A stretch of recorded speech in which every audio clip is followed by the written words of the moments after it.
الله والله والله والله الله والله.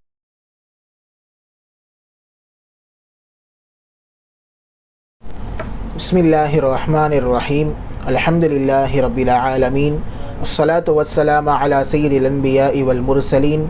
أما بعد، فقد قال الله تعالى في القرآن الكريم والفرقان المجيد بعد أعوذ بالله من الشيطان الرجيم. بسم الله الرحمن الرحيم. وإن كنتم في ريب مما نزلنا على عبدنا فأتوا بسورة من مثله وادعوا شهداءكم من دون الله إن كنتم صادقين. صدق الله العظيم. رب اشرح لي صدري ويسر لي أمري واحلل عقدة من لساني يفقهوا قولي. ربي يسر ولا تعسر وتمم بالخير وبك نستعين. سبحانك لا علم لنا إلا ما علمتنا إنك أنت العليم الحكيم. எல்லா புகழும் புகழ்ச்சியும் ஏக வல்லோனாகிய அல்லாஹு ஜல்லஷானஹு வ தஆலா ஒருவனுக்கே உரித்தாகுக. கண்மணி நாயகம் முஹம்மது ரசூலுல்லாஹ் ஸல்லல்லாஹு அலைஹி வஸல்லம் அவர்களின் மீதும் அன்னாரது அடிச்சுவடுகளை அப்படியே பின்பற்றி நடந்த சத்திய சஹாபாக்கள், தாபிஈன்கள், தபஉ தாபிஈன்கள், ஹுஃபால்கள், ஷுஹதாக்கள், நல்லோர்கள், பெரியோர்கள் என இந்த உம்மத்தினர்களாகிய நம் அனைவரின் மீதும் எல்லாம் வல்ல அல்லாஹ்வின் நல்லருள் என்றென்றும் நிறைவாக உண்டாவதாக. ஆமீன். கணியத்திற்குரியவர்களே, சென்ற வாரம் சூரத்துல் பக்ராவில் 22 வசனங்களை நாம் பார்த்து முடித்திருக்கிறோம். தற்பொழுது 23வது வசனத்திலிருந்து அல்லாஹு தஆலா என்ன சொல்கிறான், அதனுடைய கருத்துக்களும் அதனுடைய விளக்க உரைகளையும் நாம் பார்க்கவிருக்கிறோம். கணியத்திற்குரியவர்களே,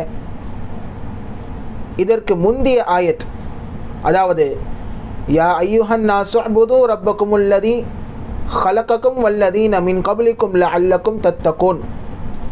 மனிதர்களே, நீங்கள் உங்களை படைத்த ரப்பை நீங்கள் வணங்குங்கள் என்று அல்லாஹு தஆலா தௌஹீதை பற்றி சொல்லியிருக்கிறான். தௌஹீதை பற்றி மட்டும் சொன்னது மாத்திரம் அல்லாமல் அல்லாஹு தஆலா உங்களுக்கு என்னென்ன ஏற்பாடுகள் எல்லாம் இந்த உலகில் செய்து வைத்திருக்கிறான், இந்த உலகை உங்களுக்கு ஒரு விரிப்பாக ஆக்கி தந்திருக்கிறான். எனவே நீங்கள் அல்லாஹ்விற்கு எதையும் இணையாக்காதீர்கள் என்பதாக அல்லாஹு தஆலா முதலாக தௌஹீதை பற்றி மக்களுக்கு உபதேசம் செய்கிறான். தௌஹீதை சொன்னதற்கு பின்னால், அல்லாஹ் ஒருவன் என்று சொன்னதற்கு பின்னால் ரசூலுல்லாஹி ஸல்லல்லாஹு அலைஹி வஸல்லம் அவர்கள் இறை தூதர், அவர்களை நாம் ஈமான் கொள்ள வேண்டும், அவர்கள் கொண்டு வந்த இந்த திருக்குரானையும் நாம் ஈமான் கொள்ள வேண்டும் என்ற ஒரு நோக்கில் அல்லாஹு தஆலா அடுத்து 23வது வசனத்தில் பேசுகிறான். அந்த 23வது வசனத்தை பொறுத்த வரைக்கும் அல்லாஹு தஆலா ஒரு சவாலை விடுகிறான், ஒரு சேலஞ்சை விடுகிறான். என்ன சேலஞ்சை விடுகிறான் என்றால், அதை தான் குர்ஆனில் அல்லாஹு தஆலா சொல்கிறான். 23வது வசனமும் இதுதான் பேசுகிறது. வ இன் குன்தும் ஃபீ ரைபின் மிம்மா நஸல்னா அலா அபதினா, ஒருவேளை நம் அடியாரின் மீது நாம் இறக்கிய இந்த வேதத்தை நீங்கள் சந்தேகப்பட்டால் ஃபஅதூ பி சூரத்தின் மின் மிஸ்லி, இந்த குர்ஆனில் உள்ள ஒரு சூரத்தையாவது நீங்கள் கொண்டு வாருங்கள், ஒரு சூறாவையாவது நீங்கள் கொண்டு வாருங்கள்.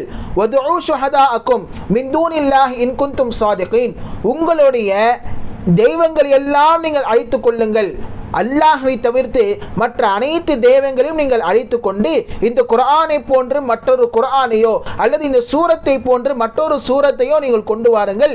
இன் குன்தும் சாதிகீன், நீங்கள் சொல்லக்கூடிய அந்த பேச்சில் உண்மையானவர்களாக இருந்தால் நீங்கள் இந்த குர்ஆனை போன்று வேறொரு குர்ஆனை நீங்கள் கொண்டு வாருங்கள் என்பதாக அல்லாஹு தஆலா இங்கே சவாலை விடுகிறான். அப்போ இந்த வசனத்தை பொறுத்த வரைக்கும் நாம் ஒரு சில விஷயங்களை நாம் கவனிக்க வேண்டும். முதலாவதாக,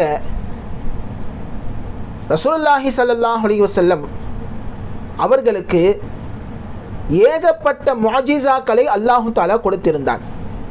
முதலில் முஅஜிஸா என்றால் என்ன என்பதை நாம் இங்கே விளங்கிக் கொள்ள வேண்டும். முஅஜிஸா, முஅஜிஸ் என்று சொன்னால் இயலாமையில் ஆக்குவது என்று பொருள். இயலாமையில் ஆக்குவது.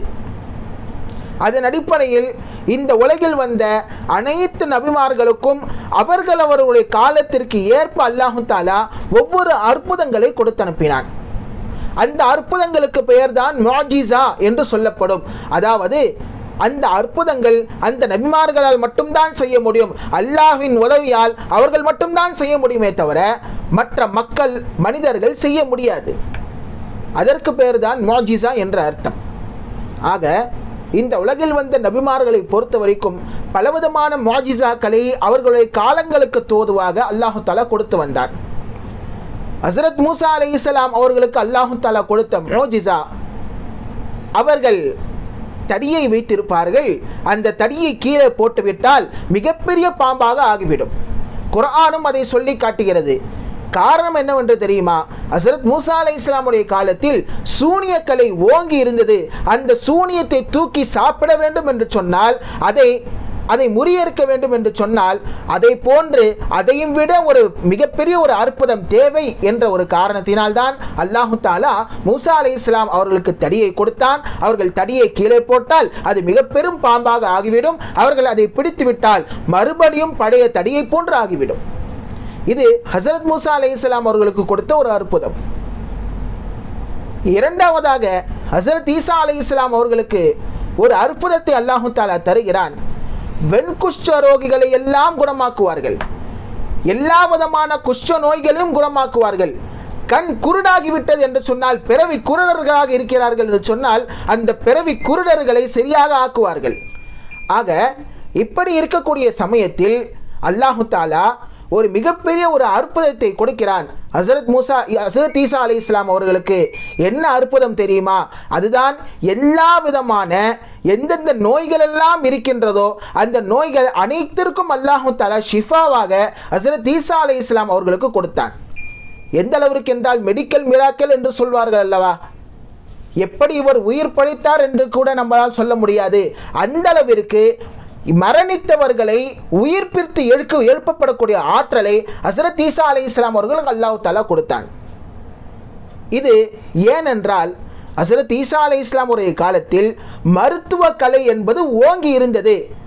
எல்லா விதமான நோய்களுக்கும் மருந்து என்பது ஹஸரத் ஈசா அலைஹிஸ்ஸலாம் உடைய காலத்தில் இருந்தது.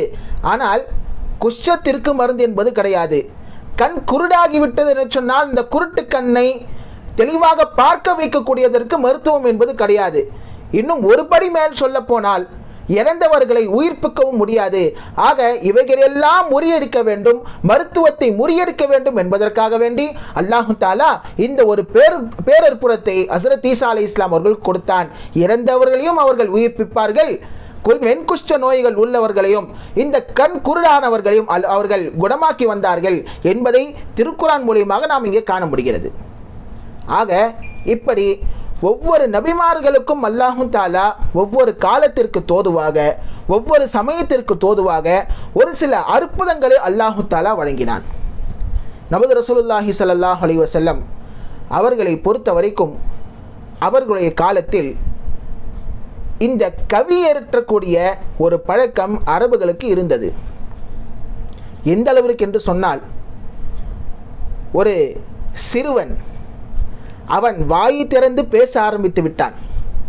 ஒரு 3-4 வயதில் அவனுக்கு கவிகளை எழுத தெரியவில்லை, கவியை பாட தெரியவில்லை என்று சொன்னால் அவனை அபுக்கம், ஊமை என்று சொல்வார்கள் அரபுகள். அந்த அளவிற்கு கவிக்கலையில் ஓங்கி இருந்த காலம் அரபுலக காலத்தில் ரசூலுல்லாஹி ஸல்லல்லாஹு அலைஹி வஸல்லம் அவர்கள் பிறக்கிறார்கள். அப்படிப்பட்ட அந்த காலத்தில் அந்த கவியை முறியடிக்க வேண்டும் என்றால் அதற்கு மேலாக ஒரு கலை என்பது வேண்டும், அதற்கு மேலாக ஒரு வேதம் என்பது வேண்டும், அதற்கு மேலாக ஒரு அற்புதம் வேண்டும் என்ற ஒரே ஒரு காரணத்தினால் அல்லாஹ் தஆலா இந்த திருக்குரானை ஒரு அற்புதமாக, ஒரு முஅஜிஸாவாக அல்லாஹ் தஆலா இறக்குகிறான். இது ஒரு முஅஜிஸா. ரசூலுல்லாஹி ஸல்லல்லாஹு அலைஹி வஸல்லம் அவர்களுக்கு ஏகப்பட்ட முஅஜிஸாக்கள் இருக்கின்றது. சந்திரனை பிளந்தார்கள், ஆனால் அவைகளை பற்றி தற்பொழுது வரைக்கும் பேசப்படவில்லை. மரங்கள் எல்லாம் அழைத்தால் அந்த மரங்கள் ரசூலுக்கு கட்டுப்பட்டு முன்னால் வந்து நிற்கும், ஆனால் அந்த அற்புதங்களை பற்றி பேசவில்லை. கற்கள் நபியிடம் பேசியது, உடும்பு நபியிடம் பேசியது, ஒட்டகைகள் எல்லாம் நபியிடம் பேசியது, எல்லாம் பேசியது. உயிரற்ற பொருட்கள் எல்லாம் நபி ஸல்லல்லாஹு அலைஹி வஸல்லம் அவர்கள் மீது கலிமாக்கள் எல்லாம் சொன்னது. என்னதான் கலிமாக்கள் சொன்னாலும், என்னதான் பேசினாலும், அந்த அற்புதங்கள் ரசூலுல்லாஹி ஸல்லல்லாஹு அலைஹி வஸல்லம் காலத்தோடு முடிந்து விட்டது. ஆனால் ஒரே ஒரு அற்புதம் மட்டும்தான் தற்பொழுது வரைக்கும், ஏன் கியாமத்து வரைக்கும் நிலைத்திருக்கும். அதுதான் குர்ஆன் என்று சொல்லப்படக்கூடிய ஒரு அற்புதம், குர்ஆன் என்று சொல்லப்படக்கூடிய ஒரு முஅஜிஸா. அப்ப இந்த குர்ஆன் இருக்கின்றதே, இப்படியும் நாம் சொல்லலாம், மொபைல் முஅஜிஸா என்பதாக நாம் சொல்லலாம். நடமாடக்கூடிய முஅஜிஸா. எப்படி மொபைல் ஆம்புலன்ஸ் என்று சொல்கிறார்களோ அதே போன்றுதான், மொபைல் ஹாஸ்பிட்டல் என்று சொல்கிறார்களோ அதே போன்றுதான் குர்ஆனை மொபைல் முஅஜிஸா என்று நாம் சொல்லலாம். நடமாடக்கூடிய ஒரு அற்புதம் இது. எல்லார் வீடுகளிலும், எல்லா முஸ்லிம்களுடைய வீடுகளிலும், எல்லா பள்ளிவாசல்களிலும், ஏன் இன்னும் முஸ்லிம்களுடைய போன்களிலும் இருக்கக்கூடியது இந்த திருக்குர்ஆனை நாம் இங்கே பார்க்கிறோம். ஆக இது ஒரு மொபைல் முஅஜிஸா. ஆக அல்லாஹ் தஆலா சொல்கிறான், வஇன் குன்தும் ஃபீ ரைபி மிம்மா நஸல்னா அலா அப்தினா, நம் அடியாரின் மீது இறக்கப்பட்ட இந்த குர்ஆனின் மீது உங்களுக்கு சந்தேகம் வந்தால். இங்கே நாம் ஒரு விஷயத்தை புரிந்து கொள்ள வேண்டும். சந்தேகம், குர்ஆனில் சந்தேகம் என்பது கிடையாது. யாரின் மீது சந்தேகம் என்றால், அந்த குர்ஆனை ஏற்றுக்கொள்ளாமல் இருக்கிறானே அவன் உள்ளத்தில் தான் சந்தேகம் இருக்கிறது. ஆனால் குர்ஆனை பார்த்தால், அதை ஆய்வு செய்தால் எந்த விதமான சந்தேகமும் இருக்காது. ஆக உங்களுக்கு சந்தேகம் இருந்தால், உங்கள் உள்ளத்தில் இது உண்மையிலேயே அல்லாஹ்வின் புறத்திலிருந்து வந்த வேதமா என்று சொல்லி உங்களுக்கு சந்தேகம் இருந்தால், ஃபஅதூபி சூரத்தின் மின் மிஸ்லி, இதே போன்ற ஒரு சூறாவை நீங்கள் கொண்டு வாருங்கள் என்று அல்லாஹு தஆலா சவாலை விடுகிறான். இந்த சவாலை அல்லாஹு தஆலா படிப்படியாக தளர்த்துகிறான். ஏனென்றால் மனிதர்களால் முடியவில்லை, அரபுகளால் முடியவில்லை. முதலாவதாக இந்த குர்ஆனை போன்று இதே ஒரு குர்ஆனை நீங்கள் கொண்டு வாருங்கள். இந்த குர்ஆன் எப்படி இருக்கிறதோ, 30 ஜுஸ்கள் அடங்கிய 114 சூறாக்கள் அடங்கிய எப்படி ஒரு குர்ஆன் இருக்கிறதோ அதே போன்று ஒரு குர்ஆனை கொண்டு வாருங்கள் என்று முதலில் அல்லாஹ் தஆலா சவாலை விட்டான். சரி, இது உங்களால் முடியவில்லையா? நீங்கள் ஒரே ஒரு சூறாவை போன்றாவது நீங்கள் கொண்டு வாருங்கள். ஒரே ஒரு சூறாவை போன்று நீங்கள் கொண்டு வாருங்கள். சரி, உங்களால் இதுவும் முடியவில்லையா? குர்ஆனிலேயே மிக சிறிய சூரா இன்னா அஅதைனாக்கல் கௌசர், அந்த இன்னா அஅதைனாவை போன்ற ஒரு சூறாவையோ அல்லது ஒரே ஒரு ஆயத்தினோ நீங்கள் கொண்டு வாருங்கள் என்று அல்லாஹ் தஆலா இங்கே சவால் விடுகிறான். ஆனால் உலகில் வாழ்ந்த அந்த அரபுகளும் சரி, தற்பொழுது வாழ்ந்து கொண்டிருப்பவர்களும் சரி, ஏன் கியாமத்து வரைக்கும் சரி, யாரும் என்ன செய்ய முடியாது, இந்த சவாலை முறியடிக்க முடியாது என்பதுதான் நிதர்சனமான உண்மை. எவ்வளவோ முயற்சிகள் நடந்தன குர்ஆனை மாற்றுவதற்காக வேண்டி. குர்ஆனுக்கு எதிராக எல்லோரும் போட்டி போட்டார்கள். அந்த போட்டியில் தோற்று போனவர்கள் தான் அதிகம் என்பதாக வரலாறு என்பது இங்கே சொல்லி காட்டுகிறது. ஒரு தடவை அபூ ஜஹல் என்ன செய்தான் என்று சொன்னால், ஒரு கவியை ஏற்றுகிறான். எப்படிப்பட்ட கவி என்று சொன்னால், யானையை பற்றி அவன் சொல்லுகிறான். யானை, இப்போ யானைன்னா நம்மளுக்கு தெரியும், யானை எப்படி இருக்கும், உருவத்தில் ரொம்ப பெருசாக இருக்கும், அதற்கு நீளமான தும்பிக்கை இருக்கும் என்று சொல்லி நாம் எல்லோருக்கும் தெரியும். ஆனால் அபூ ஜஹல் இப்படி அந்த யானையை பற்றி சொல்லுகிறான். எந்த சூறாவுடைய டோன் வச்சு சொல்கிறான்னா, சூரா அல் காரியா, குர்ஆனின் 30வது ஜுஸில் இருக்கக்கூடிய சூரா அல் காரியா, அந்த அல் காரியா சூறாவை போன்று சொல்லுகிறான். அல் ஃபீல் வமா அல் ஃபீல் வமா அதுராக மல் ஃபீல் லஹு குர்தூமுன் தவீல் என்பதாக ஒரு கவியை அவன் பாடுகிறான் யானையை சம்பந்தமாக. இப்போ நம்ம கவனிக்கணும், இதுக்கு அர்த்தம் என்ன தெரியுமா? அல் ஃபீல் யானை, மல் ஃபீல் யானை என்றால் என்ன, வமா அதுராக மல் ஃபீல் யானை என்றால் என்ன என்று உங்களுக்கு தெரியுமா? லஹு குர்தூமுன் தவீல் அதற்கு நீளமாக தும்பிக்கை என்பது இருக்கும். இது யாருக்கும் தெரியாது பாருங்க. அதுக்கு யானைக்கு நீளமாக தும்பிக்கை இருக்கும், பின்னாடி வால் இருக்கும், அது கருப்பு கலரில் இருக்கும், பெருசாக இருக்கும்னு யாருக்கும் தெரியாது பாருங்க. இப்போ கேட்குற நம்மளுக்கே சிரிப்பு வருதா இல்லையா? என்னடா லூசத்தனமா இப்போ கவி படிச்சிருக்கான்னு நம்மளுக்கு ஒரு சிந்தனை வருதா இல்லையா? அதே போன்றுதான் அரபுகள் கேட்டார்கள், என்ன அபூஜஹலே, யானை யானை என்றால் என்ன என்று கேட்கிறீர்? ஆனால் குர்ஆனில் எப்படி வருகிறது? அல் காரியா, திடுக்கிடப்படும் நாள். மல் காரியா, திடுக்கிடப்படும் நாள் என்றால் என்ன? வமா அத்ராக மல் காரியா, திடுக்கிடப்படக்கூடிய நாள் உங்களை பற்றி உங்களுக்கு என்ன தெரியுமா? திடுக்கிடப்படக்கூடிய நாளை பற்றி உங்களுக்கு தெரியுமா என்பதாக அல்லாஹு தாலா அந்த திடுக்கிடப்படக்கூடிய நாளை எப்படி திடுக்கத்தோடு அல்லாஹு தாலா சொல்லுகிறான், எப்படி நடுநடுங்க வைக்கக்கூடிய துணியில் அல்லாஹு தாலா சொல்லுகிறான். ஆனால் இந்த அபூஜஹலோ யானை, யானைக்கு தும்பிக்கை இருக்கும், யானை என்றால் என்ன என்றெல்லாம் சொல்லி கேட்கிறானே. இதை பார்த்து மக்கள் சிரித்தார்கள். ஏனென்றால் அந்த டோனருக்கும் இவன் ஏற்ற கவிக்கும் செட் ஆகவில்லை. இப்படி நிறைய பேர் குர்ஆனுக்கு எதிராக பலவிதமான சூரத்துகளை எல்லாம் தயாரித்து வந்தார்கள்.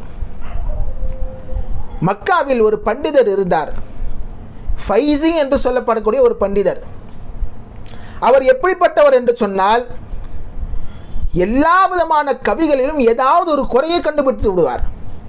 கண்டுபிடிச்சு அவர் என்னன்னா மிஸ்டேக்கை திருத்தி விடுவார். இந்த வாக்கியத்துக்கு பதிலாக இது இருந்தால் நன்றாக இருக்கும் என்று சொல்லி எழுதி கொடுப்பார். அப்படிதான் ஒரு தடவை மக்காவாசிகள் என்ன செய்தார்கள் என்று சொன்னால், குர்ஆனிலேயே மிக சிறிய சூறாவாக இருக்கக்கூடிய இன்னா ஆதைனா கல் கௌசர் என்ற அந்த சூறாவை எழுதி அந்த ஃபைசி இடத்தில் கொடுக்கிறார்கள். இன்னா ஆதைனா கல் கௌசர் ஃபஸல்லி லிரப்பிக வன்ஹர் இன்ன ஷானிஅக ஹுவல் அபுதர். குர்ஆனில் மிக சிறிய சூரா இது, சூரத்துல் கௌசர். ஃபைஸை வாங்கி பார்க்கிறாரு. அந்த குர்ஆனுடைய அந்த 3 ஆயத்துகளை பார்க்கிறார். ஆராய்ச்சி செய்கிறார் 6 மாதங்கள் தொடர்ந்து ஆராய்ச்சி செய்கிறார். தன் ஆராய்ச்சி எல்லாம் முடித்துவிட்டு சூரத்துல் கௌசரில் இன்னா ஆதைனா கல் கௌசர் ஃபஸல்லி லிரப்பிக வன்ஹர் இன்ன ஷானியக ஹுவல் அபுதர், கடைசியாக ஒரு வரியை எழுதுகிறார், மா ஹாதா கவுலுல் பஷர், இது மனித சொல்லே கிடையாது, மனித சொல்லே கிடையாது. அவரும் தோற்று போனார். ஏனென்றால் இந்த குர்ஆன் இருக்கிறதே மனிதன் இயற்றியது இல்லை, முழுக்க முழுக்க அல்லாஹ்வால் இறக்கப்பட்ட வேதம் என்பது இதற்கு தான் இதுவே சாட்சியாக இருக்கிறது. அதனால் தான் அல்லாஹ் தஆலா சொல்கிறான், மிம்மா நஸ்ஸல்னா அலா அபதினா, நாம் நமது அடியாரின் மீது இந்த வேதத்தை இறக்கினோம் என்று அல்லாஹ் தஆலா சொல்கிறான். ஏனென்றால் மக்கள் ஏன் மறுத்தார்கள்? ரசூலுல்லாஹி ஸல்லல்லாஹு அலைஹி வஸல்லம் அவர்களுக்கு எழுத படிக்க தெரியாது. அவர்கள் உம்மி நபி. ஒரு உம்மி நபியின் வாயிலிருந்து இதே போன்ற விஷயங்கள் வெளியே வருகிறது. அதிலும் அரபு இலக்கியங்கள் எல்லாம் சரியான முறையில் வெளியாகிறது. ரைமிங்கும் டைமிங்கும் சேர்ந்து நன்றாக வெளியாகிறது. இதையெல்லாம் மக்கள் பார்க்கிறார்கள். உண்மையிலேயே இது அல்லாஹின் புறத்திலிருந்து வந்த வேதம் என்று சொல்லிதான் அவர்கள் ஈமான் கொள்ள வேண்டும். ஆனால் அவர்கள் அப்படி ஈமான் கொள்ளாமல் இப்படி சொல்ல ஆரம்பித்தார்கள், முஹம்மது யாரிடத்திலிருந்தோ படித்து விட்டு வந்து இவரே என்ன செய்கிறார் சொல்லுகிறார், இவர் ஒரு கவிஞர் அல்லது வேறு யாரோ ஒரு கவிஞர் எழுதி கொடுத்து இந்த கவிகளை எல்லாம் பாடிக்கொண்டிருக்கிறார் என்பதையெல்லாம் மக்காவாசிகள் சொல்லிக் கொண்டிருந்தார்கள். ஆனால் அல்லாஹு தஆலா சொல்லுகிறான், இது மனித சொல் என்பதே கிடையாது. நாம் தான் முஹம்மது ஸல்லல்லாஹு அலைஹி வஸல்லம் அவர்களுக்கு இந்த குர்ஆனை இறக்கினோம். இதற்கு சாட்சியாகத்தான், இதற்கு ஒரு ஆதாரமாகத்தான் இதற்கு முன்னர் சொன்னது இன்னாத்தினாக்கல் கௌசர் சூறாவில் கடைசியில் இந்த ஃபைஸில் எழுதியது மஹாதா கௌலுல் பஷர், இது மனித சொல்லே கிடையாது. ஆக மனிதர்களால் இப்படி ஃபசாஹத்தாக பலாகத்தாக ஒரு இலக்கண நயத்தோடு எந்த விதமான அரபு கவிகளையும் ஏற்ற முடியாது. ஆனால் இப்படி ஏற்றிருக்கிறார்கள், அதுவும் அர்த்தத்தோடு ஏற்றிருக்கிறார்கள் என்று சொன்னால் இது மனிதனின் புறத்திலிருந்து வந்ததல்ல, இறைவன் புறத்திலிருந்து வந்தது என்று சொல்லி நாம் இங்கே தெல்ல தெளிவாக புரிந்து கொள்ள முடியும்.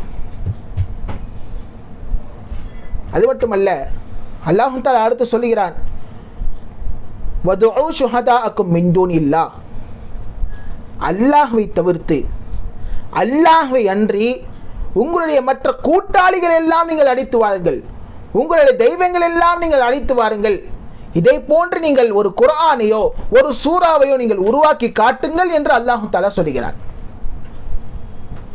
ஏன் தெய்வங்களை கூப்பிடுகிறான் என்றால், மக்காவாசிகள் அல்லாஹ்விற்கு இணை வைக்கிறார்கள். அது உண்மையிலேயே உங்களுக்கு உதவி செய்கிறது என்று சொன்னால் குர்ஆனை போன்று வேறொரு வேதத்தை கொண்டுவதற்கும் அதற்கு சக்தி இருக்கும் அல்லவா? எனவே உங்களுடைய தெய்வங்களை நீங்கள் அழைத்துக் கொள்ளுங்கள். இன்னும் இதற்கு நாம் இப்படியும் கருத்து வைக்கலாம். எப்படி தெரியுமா? இந்த உலகில் உள்ள எவ்வளவு எழுத்தாளர்கள் ஒன்று சேர்ந்தாலும் சரி, இந்த உலகில் உள்ள எவ்வளவு கவிஞர்கள் ஒன்று சேர்ந்தாலும் சரி, இந்த உலகில் உள்ள எத்தனையோ கட்டுரையாளர்கள் ஒன்று சேர்ந்தாலும் சரி, எத்தனையோ பேச்சாளர்கள் ஒன்று சேர்ந்தாலும் சரி, நீங்கள் அனைவரும் சேர்ந்து அல்லாஹ்வை தவிர்த்து நீங்கள் அனைவரும் சேர்ந்து இதே போன்று ஒரு குர்ஆன் நீங்கள் கொண்டு வாருங்கள், இதே போன்ற ஒரு சூறாவை நீங்கள் கொண்டு வாருங்கள் என்று சொல்லி அல்லாஹு தஆலா ஒரு சேலஞ்சை விடுகிறான், ஒரு சவாலை அல்லாஹு தஆலா விடுகிறான். இன் குந்தும் சாதிகீன், நீங்கள் உண்மையாளர்களாக இருந்தால் என்ன செய்யுங்கள், இந்த குர்ஆனை போன்று ஒரு வேதத்தை நீங்கள் கொண்டு வாருங்கள் என்று அல்லாஹு தஆலா முஷ்ரிக்கீன்களுக்கு, மக்கத்து காஃபிர்களுக்கு, அதாவது யார் குர்ஆனை மறுக்கிறார்களோ அவர்களுக்கு அல்லாஹு தஆலா சவால் விடுகிறான் என்பதை இங்கே தெள்ள தெளிவாக நாம் இங்கே பார்க்க முடிகிறது. குர்ஆனை பொறுத்த வரைக்கும் எத்தனையோ அற்புதங்கள் அதில் உள்ளே மறைந்திருக்கிறது. நாம் தொடர்ந்து ஒரு சில வார்த்தைகள் பேசினால் அது மக்களுக்கு அலுத்து போய்விடும் இல்லையா? இப்போ நானே பேசிகிட்டு இருக்கிறேன், பேசும் பொழுது அது அதாவது அது என்று சொன்னால் என்ன அது என்று பேசிக்கொண்டிருக்கிறார் என்று சொல்லி உங்களுக்கே ஒரு சலிப்பு என்பது வந்துவிடும். ஆனால் குர்ஆனில் ஒரே ஒரு இடத்தில் 8 மீம்களை அல்லாஹு தஆலா சொல்லி காட்டுகிறான். 8 மீம்கள், தொடர்ந்து 8 மீம் என்பது வரும். அலிஃப் பா தாவில் அரபு எழுத்துக்களில் மீம் என்பது ஒரு எழுத்து, அதில் 8 மீம்கள் வரும். அது அல்லாஹு தஆலா சொல்லி காட்டுகிறான். அலா உமமிம் மிம்மம் மஅக், அலா உமமிம் மிம்மம் மஅக். மொத்தம் பாருங்க 8 மீம்கள். கேட்பதில் சலிப்பு என்பது ஏற்படாது, மிகவும் அழகாக இருக்கும் கேட்பதற்கு.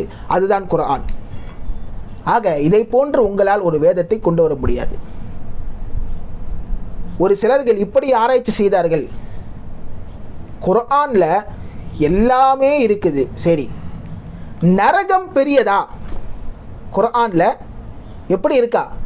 நரகம் பெருசு என்பது இருக்கிறதா என்பதையெல்லாம் அவர்கள் ஆராய்ச்சி செய்யும் பொழுது எதுவும் மாட்டலை. அப்போ என்ன சொல்லிட்டாங்கன்னா, குர்ஆனில் எல்லாமே இருக்குது, ஆனால் என்ன இல்லை, நரகம் பெருசுன்ற வார்த்தை இல்லை என்று சொல்ல வந்தவுடன் அப்பொழுது ஒருவர் சொல்கிறார், குர்ஆனில் அல்லாஹ் தஆலா சொல்கிறான், நரகம் பேசுமாம், அல்லாஹ்விடத்தில் கேட்குமாம். எப்பொழுது கேட்கும்? அல்லாஹ் தஆலா சொல்லுவான், ஹலிம் தலதி, நீ நிரம்பி விட்டாயா? கியாமத்து நாள் எல்லாம் நடந்து முடிந்த பின்னால், அங்கே நமக்கு கேள்வி கணக்கு எல்லாம் நடந்து முடிந்த பின்னால், சொர்க்கம் செல்பவர்கள் சொர்க்கம் செல்வார்கள், நரகம் செல்பவர்கள் நரகம் செல்வார்கள். இப்படி நரகில் சென்று முடித்ததற்கு பின்னால், எல்லா மக்களும் நரகில் போட்டதற்கு பின்னால் அல்லாஹு தஆலா அந்த நரகத்தை பார்த்து கேட்பானாம், ஹலிம் தலதி, குர்ஆனில் இருக்கிறது, என்ன நீ நிரம்பி விட்டாயா?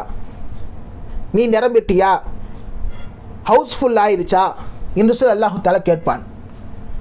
அந்த நரகம் பேசுமாம் அல்லாஹ்விடத்தில், ஹல்மி மசீத், இன்னும் அதிகமாக இருக்கிறதா? இன்னும் இருக்குதா? இன்னும் எனக்கு போடு, எனக்கு வேண்டும், எனக்கு பசிக்கிறது, எனக்கு போடு என்று சொல்லி நரகம் என்ன செய்யுமாம்? அல்லாஹ்விடத்தில் கேட்குமாம். ஆக இந்த ஒரு வாசகத்தை வைத்து ஹல்மி மசீத், இன்னும் அதிகமாக இருக்கிறதா என்றால் அதற்கு என்ன பொருள்?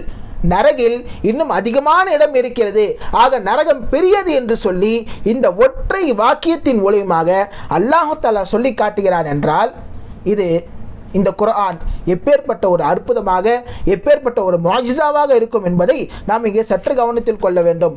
ஆக இந்த குர்ஆனை போன்று நீங்கள் என்ன செய்ய முடியாது, கொண்டு வர முடியாது என்பதை அடுத்த வசனத்தில் அல்லாஹு தஆலா சொல்லி காட்டுகிறான். ஃபஇல்லம் தஃஅலு வலன் தஃஅலு, ஃபஇல்லம் தஃஅலு, நீங்கள் இப்படி செய்யாவிட்டால், அதாவது இந்த குர்ஆனை போன்று வேறொரு குர்ஆனை உங்களால் கொண்டு வர முடியாவிட்டால், வலன் தஃஅலு, இல்லை நீங்கள் ஒருபோதும் இப்படி செய்யவே முடியாது.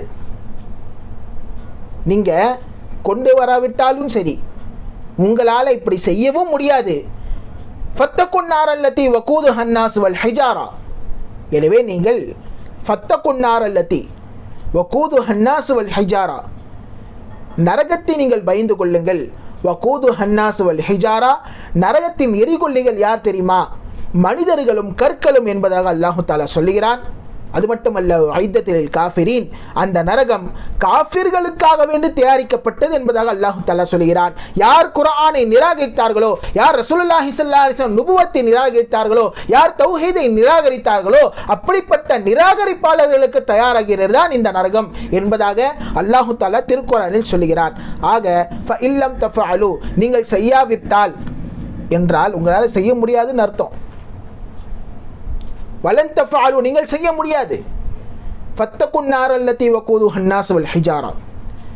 எனவே நீங்கள் எவ்வளோ முயற்சி செஞ்சீங்க, உங்களால் கொண்டு வர முடியலை என்றால் அப்போ அது அல்லாஹுடைய வேதம் என்று சொல்லி நீங்கள் ஏற்றுக்கொள்ளுங்கள். நீங்கள் அல்லாஹுடைய வேதம் என்று சொல்லி ஏற்றுக்கொள்ளுங்கள். ஆனால் அப்படி நீங்கள் ஏற்றுக்கொள்ளாமல் இருந்தால் நரகத்தை நீங்கள் பயந்து கொள்ளுங்கள். நரகத்தின் எரிகொல்லிகள் மனிதர்களும் கற்களும். கற்களை கொண்டு அல்லாஹு தஆலா இங்கே என்ன நோக்கத்தை வைக்கிறார் என்று சொன்னால், நீங்கள் வணங்கக்கூடிய அந்த சிலைகளும் உங்களுடன் தான் இருக்கும். ஏனென்றால் உலகில் வாழ்ந்த காலத்தில் இந்த சிலை என்னை காப்பாற்றும், இதற்கு எல்லா விதமான சக்திகளும் இருக்கின்றது என்று நீங்கள் நம்பிக்கொண்டிருந்தீர்கள். ஆனால் நரகில் உங்களோடு தான் இந்த சிலைகள் இருக்கும். அதை பார்த்து நீங்கள் கை சேதப்பட வேண்டும். என்ன, இந்த சிலை நமக்கு காப்பாற்றும் என்று நினைத்தால் இதுவும் நரகில் சேர்ந்து எரிந்து கொண்டிருக்கிறதே என்று சொல்லி நீங்கள் அதை பார்த்து கை சேதப்பட வேண்டும் என்பதற்காக வேண்டிதான் அல்லாஹு தஆலா நரகத்தின் எரிகொல்லிகள் மனிதர்களும் கற்களும், அதாவது நீங்கள் வழங்கிய தெய்வங்களும் என்று அல்லாஹு தஆலா சொல்லி காட்டுகிறான். எனவே இந்த நரகம் உஇத்தத்தில் காஃபிரீன், காஃபிர்களுக்காக வேண்டி அல்லாஹு தஆலா தயாராக ஆக்கி வைத்திருக்கிறான் என்று அல்லாஹு தஆலா சூரத்துல் பக்ராவினுடைய 24வது வசனத்தில் சொல்லி காட்டுகிறான். அடுத்ததாக அல்லாஹு தஆலா சொல்லுகிறான் 25வது வசனத்தில், பொதுவாக குர்ஆனுடைய ஒரு போங்கு என்னவென்று சொன்னால், எச்சரிக்கை என்று வந்துவிட்டால் சுப செய்தி என்பது தானாக அடுத்து வந்துவிடும். நரகத்தை பற்றி அல்லாஹு தஆலா பேசினால் அடுத்து சொர்க்கத்தை பற்றி அல்லாஹு தஆலா பேசுவான். அதன் அடிப்படையில் தற்பொழுது நரகத்தை பற்றி அல்லாஹு தஆலா சொன்னான், எச்சரிக்கையும் அல்லாஹு தஆலா விடுத்தான். தற்பொழுது அல்லாஹு தஆலா சுப செய்தியை சொல்லுகிறான். என்ன சுப செய்தி? வபஷ்ஷிரில் லதீன ஆமனு வஅமிலுஸ் ஸாலிஹாத்தி அன்ன லஹும் ஜன்னாத்தின் தஜ்ரி மின் தஹ்திஹல் அன்ஹார். வபஷ்ஷிரில் லதீன ஆமனு வஅமிலுஸ் ஸாலிஹாத்தி, யார் ஈமான் கொண்டு நல்லவர்கள் செய்கிறார்களோ அவர்களுக்கு நீங்கள் சுப செய்தி சொல்லுங்கள். அன்ன லஹும் ஜன்னாத்தின் தஜ்ரி மின் தஹ்திஹல் அன்ஹார், அவர்களுக்கு மறுமையில் நிச்சயமாக சொர்க்கம் இருக்கிறது.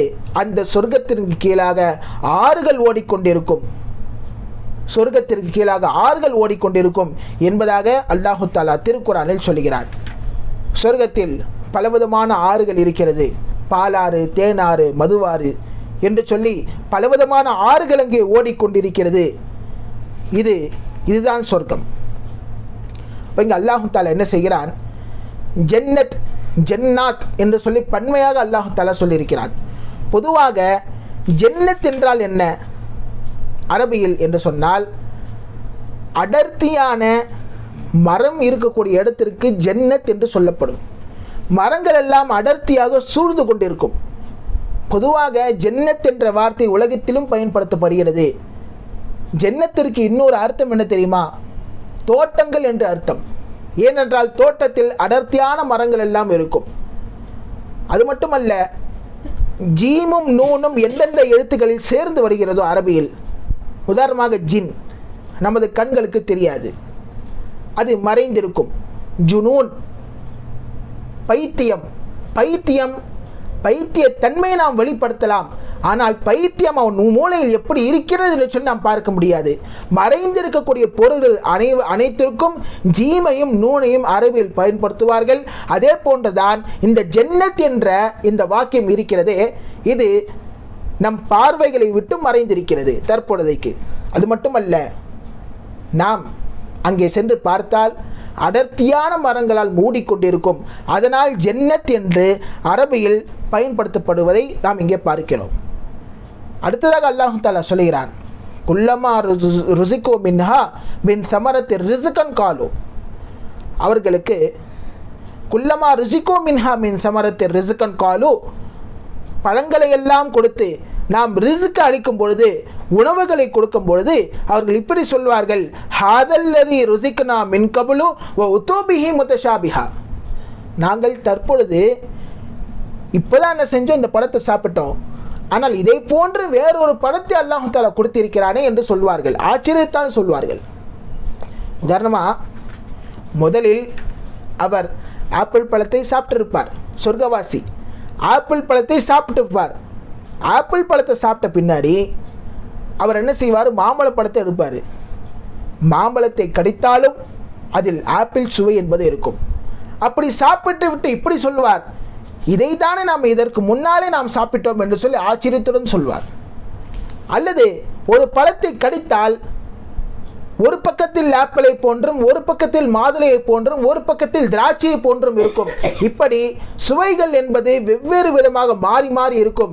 இந்த ஆச்சரியத்தை கண்டு சொர்க்கவாசி சொல்வார், இதற்கு முன்னர் தானே நாம் இந்த பழத்தை சாப்பிட்டோம், இதே போன்று இந்த பழத்தில் டேஸ்ட் இருக்கிறதே என்று சொல்லி சொர்க்கவாசி சொல்வார், ஆச்சரியமாக சொல்வார் என்பதாக அல்லாஹ் தஆலா திருக்குர்ஆனில் சொல்கிறார். அடுத்ததாக சொர்க்கவாசிகளுக்கு கிடைக்கக்கூடிய ஒரு மிகப்பெரிய நியாமத் என்ன தெரியுமா, வலஹும் ஃபீஹா அஸ்வாஜும் முத்தஹரத்துன் வஹும் ஃபீஹா ஹாலிதூன். வலஹும் ஃபீஹா அஸ்வாஜும் முத்தஹரா, அந்த சொர்க்கத்தில் உங்களுக்கு பரிசுத்தமான மனைவிமார்கள் என்பவர்கள் இருக்கிறார்கள். பரிசுத்தமான மனைவிமார்கள், அவர்கள் தான் ஹூருல் ஐன்கள் என்பதாக நாம் சொல்கிறோம். ஹூருல் ஐன்கள் இவர்களை பொறுத்த வரைக்கும் ரசூலுல்லாஹி ஸல்லல்லாஹு அலைஹி வஸல்லம் அவர்கள் ஏகப்பட்ட அறிவிப்புகளில் சொல்லியிருக்கிறார்கள். இருந்தாலும் சுருக்கமாக சொல்ல வேண்டும் என்றால் இப்படி நான் உங்களுக்கு சொல்லலாம். அவர்களுடைய அழகு எப்படி இருக்கும் தெரியுமா, அவர்கள் 70 விதமான ஆடைகளை உடலில் அணிந்திருப்பார்கள். 70 விதமான ஆடைகள். அந்த 70 விதமான ஆடைகளை அணிந்திருந்தாலும் அவர்களுடைய அழகு வெளியே தெரியும். அந்த அளவிற்கு அழகுள்ளவர்கள் இந்த ஹூருல் ஈன்கள்.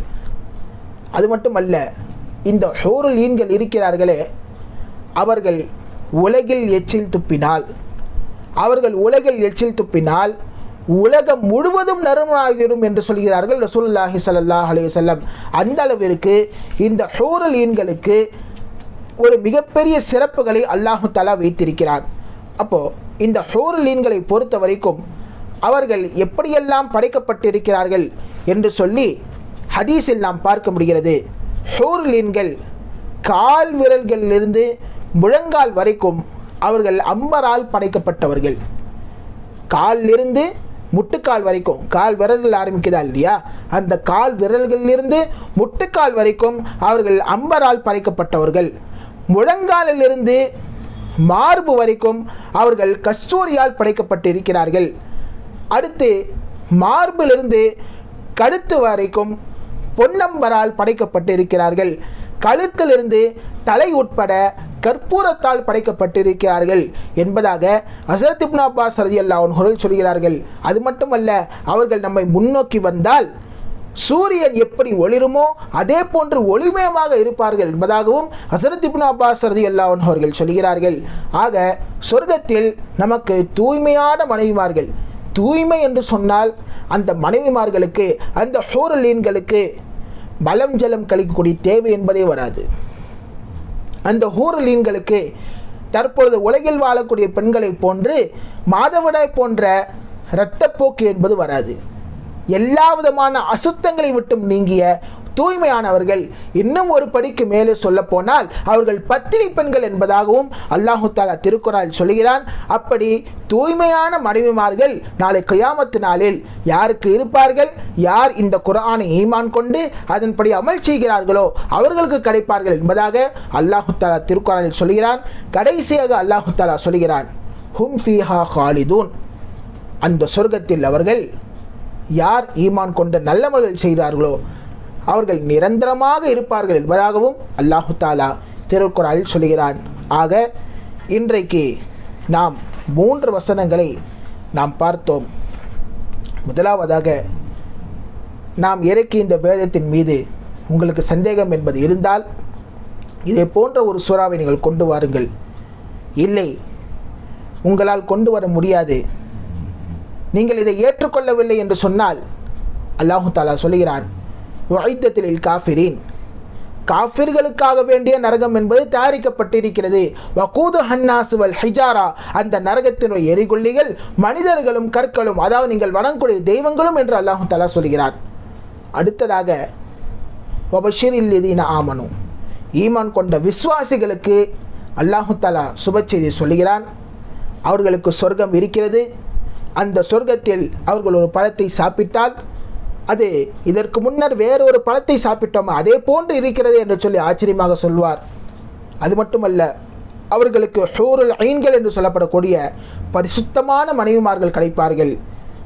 இன்னும் ஒரு படிக்கு மேலாக ஹும் ஃபீஹா காலிதூன், அந்த சொர்க்கத்தில் அவர்கள் நிரந்தரமாக இருப்பார்கள் என்பதாகவும் அல்லாஹு தஆலா திருக்குர்ஆனில் சொல்லி காட்டுகிறான். ஆக இந்த குர்ஆனுடைய அற்புதங்களை எல்லாம் விளங்கி அதை ஓதி அமல் செய்யக்கூடிய தௌஃபீக்கை எல்லாம் வல்ல அல்லாஹ் நம் அனைவருக்கும் தந்தல் புரிவானாக. ஆமீன். வ ஆகிரு தஅவானா அல்ஹம்துலில்லாஹி ரப்பில் ஆலமீன். அஸ்ஸலாமு அலைக்கும் வ ரஹ்மத்துல்லாஹி வ பரகாத்துஹு.